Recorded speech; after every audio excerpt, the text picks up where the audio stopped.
Hello friends, welcome to my channel. ಇವತ್ತು ನಾನು ಮಾಡ್ತಾಯಿದ್ದೀನಿ ಟೇಸ್ಟಿಯಾದ ಮತ್ತು ಕ್ರಿಸ್ಪಿಯಾದ ಪೊಟ್ಯಾಟೊ ಚೀಸ್ ಬಾಲ್ಸ್. ಈ ಪೊಟ್ಯಾಟೊ ಚೀಸ್ ಬಾಲ್ಸು ತುಂಬ ಟೇಸ್ಟಿಯಾಗಿರುತ್ತೆ. ಇದನ್ನು ಸ್ನ್ಯಾಕಲ್ಲಿ ತಿನ್ಬೋದು ಅಥವಾ ಸ್ಟಾರ್ಟರಾಗಿ ಕೂಡ ತಿನ್ಬೋದು. ಇದನ್ನು ಮಾಡೋಕ್ಕೆ ಒಂದು ಬೌಲ್ಗೆ ನಾನು 4 ಬೇಯಿಸ್ಕೊಂಡಿರೋ ಆಲೂಗೆಡ್ಡೆನ ಹಾಕ್ಕೊಂಡಿದ್ದೀನಿ. ಅದನ್ನು ಮ್ಯಾಶ್ ಮಾಡ್ಕೊಂಡಿದ್ದೀನಿ. ಇದಕ್ಕೆ ನಾನು 2 ಸಣ್ಣದಾಗಿ ಹಚ್ಚಿರೋಂಥ ಈರುಳ್ಳಿ, ಒಂದು 1/4 ಕಪ್ಪಷ್ಟು ಕೊತ್ತಂಬರಿ ಸೊಪ್ಪು ಸಣ್ಣದಾಗಿ ಹಚ್ಚಿರೋದು, 5ರಿಂದ ಹಸಿಮೆಣಸಿನಕಾಯಿನ ಸಣ್ಣದಾಗಿ ಹಚ್ಕೊಂಡು ಹಾಕ್ಕೊಂಡಿದ್ದೀನಿ. ಇದಕ್ಕೆ ನಾನು 4 ಟೇಬಲ್ ಸ್ಪೂನಷ್ಟು ಕಾರ್ನ್ಫ್ಲವರ್ ಹಾಕ್ಕೊಂಡಿದ್ದೀನಿ. ರುಚಿಗೆ ತಕ್ಕಷ್ಟು ಉಪ್ಪನ್ನ ಹಾಕ್ಕೊಂಡಿದ್ದೀನಿ. 1 ಟೀ ಚಮಚದಷ್ಟು ಚಿಲ್ಲಿ ಫ್ಲೇಕ್ಸ್ನ ಹಾಕ್ಕೊಂಡಿದ್ದೀನಿ. ಇದಕ್ಕೆ ನಾನು 2 ಟೇಬಲ್ ಚಮಚದಷ್ಟು ಬ್ರೆಡ್ ಕ್ರಮ್ಸ್ನ ಹಾಕ್ಕೊತಾ ಇದ್ದೀನಿ. ಈಗ ಇದನ್ನು ಹಾಕ್ಕೊಂಡಿದ್ದಾದಮೇಲೆ ಇದಕ್ಕೆ ಸ್ವಲ್ಪ ಮಸಾಲೆನ ಹಾಕ್ಕೊತಾ ಇದ್ದೀನಿ.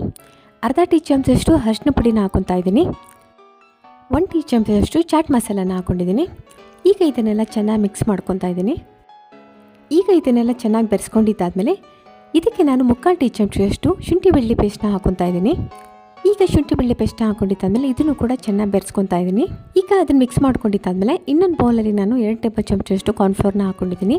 ರುಚಿಗೆ ತಕ್ಕಷ್ಟು ಉಪ್ಪನ್ನ ಹಾಕ್ಕೊಂಡಿದ್ದೀನಿ. ಅರ್ಧ ಟೀ ಚಮಚದಷ್ಟು ಮೆಣಸಿನ ಪುಡಿನ ಹಾಕ್ಕೊಂಡಿದ್ದೀನಿ. ಅರ್ಧ ಟೀ ಚಮಚದಷ್ಟು ಖಾರದ ಪುಡಿನ ಹಾಕ್ಕೊಂಡಿದ್ದೀನಿ. ಅರ್ಧ ಟೀ ಚಮಚದಷ್ಟು ಪಿಜ್ಜಾ ಸೀಸನಿಂಗ್ ಬರುತ್ತಲ್ಲ, ಅದನ್ನು ಅರ್ಧ ಟೀ ಚಮಚದಷ್ಟು ಹಾಕ್ಕೊಂಡಿದ್ದೀನಿ.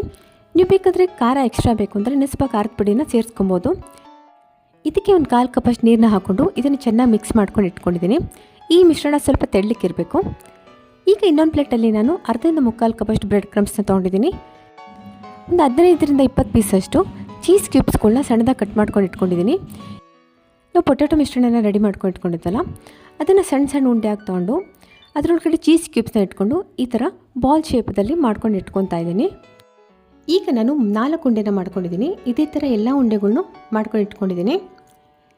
ಈಗ ನೆಕ್ಸ್ಟು ನಾವು ಕಾರ್ನ್ಫ್ಲವರ್ ಮಿಶ್ರಣ ರೆಡಿ ಮಾಡ್ಕೊಂಡಿದ್ವಲ್ಲ, ಅದರಲ್ಲಿ ಇವಾಗ ಇದನ್ನೆಲ್ಲ ಡಿಪ್ ಮಾಡಿ ಅದನ್ನು ಕೋಟ್ ಮಾಡಿಕೊಂಡು ಇಟ್ಕೊಂಡು ಮತ್ತೆ ಬ್ರೆಡ್ ಕ್ರಮ್ಸಿಂದ ಇದನ್ನು ಕೋಟ್ ಮಾಡ್ಕೊಬೇಕು. ಈಗ ನೋಡಿ, ನಾನು ಒಂದೊಂದೇ ಉಂಡೆ ತೊಗೊಂಡು ಈಗ ಕಾರ್ನ್ಫ್ಲವರ್ ಮಿಶ್ರಣದಲ್ಲಿ ಡಿಪ್ ಮಾಡಿಕೊಂಡು ಈಗ ಬ್ರೆಡ್ ಕ್ರಮ್ಸ್ನಿಂದ ಈ ಥರ ಕೋಟ್ ಮಾಡ್ಕೊತಾ ಇದ್ದೀನಿ. ಈಗ ಇದೇ ಥರ ಎಲ್ಲ ಬಾಲ್ಸ್ಗಳ್ನು ನಾನು ಕೋಟ್ ಮಾಡ್ಕೊತೀನಿ. ಕಾರ್ನ್ಫ್ಲವರ್ ಮಿಶ್ರಣದಲ್ಲಿ ಡಿಪ್ ಮಾಡಿದ್ದಾದಮೇಲೆ, ಅಂದರೆ ಇದರಲ್ಲಿ ಉಂಡೆ ಎಲ್ಲ ಉರುಳಿಸ್ಕೊಂಡಿದ್ದಾದಮೇಲೆ ಬ್ರೆಡ್ ಕ್ರಮ್ಸ್ದಿಂದ ಚೆನ್ನಾಗಿ ಕೋಟ್ ಮಾಡ್ಕೊಬೇಕು. ಈಗ ನಾನು ಎಲ್ಲ ಉಂಡೆಗಳ್ನು ಕಾರ್ನ್ಫ್ಲವರ್ ಮಿಶ್ರಣದಲ್ಲಿ ಡಿಪ್ ಮಾಡಿ ಎಲ್ಲ ಉರುಳಿಸ್ಕೊಂಡು ಮತ್ತು ಬ್ರೆಡ್ ಕ್ರಮ್ಸಿಂದ ಕೋಟ್ ಮಾಡ್ಕೊಂಡು ಇಟ್ಕೊಂಡಿದ್ದೀನಿ. ಈಗ ಈ ಉಂಡೆನೆಲ್ಲ ಕೋಟ್ ಮಾಡ್ಕೊಂಡು ಇಟ್ಕೊಂಡಿದ್ದೀನಲ್ಲ, ಇದನ್ನು 10ರಿಂದ 15 ನಿಮಿಷಗಳ ಕಾಲ ನಾನು ಫ್ರಿಜ್ಜಲ್ಲಿ ಇಟ್ಕೊತಾ ಇದ್ದೀನಿ. ಫ್ರಿಜ್ಜಲ್ಲಿ ಇಟ್ಕೊಳೋದು ಆಪ್ಷನಲ್ಲು. ಇದರಿಂದ ಎಕ್ಸ್ಟ್ರಾ ಕ್ರಿಸ್ಪಿನೆಸ್ ಸಿಗುತ್ತೆ, ಅದರಿಂದ ನಾನು ಫ್ರಿಜ್ಜಲ್ಲಿ ಇಟ್ಟಿದ್ದೆ. ಈಗ ಕಾದಿರೋ ಎಣ್ಣೆಯಲ್ಲಿ ಇದನ್ನು ಕರ್ಕೊತಾ ಇದ್ದೀನಿ. ಇದನ್ನು ಮೀಡಿಯಮ್ ಉರಿಲಿ ಗರಿಗರಿಯಾಗೋವರೆಗೂ ಇದನ್ನು ಕರ್ಕೊಬೇಕು.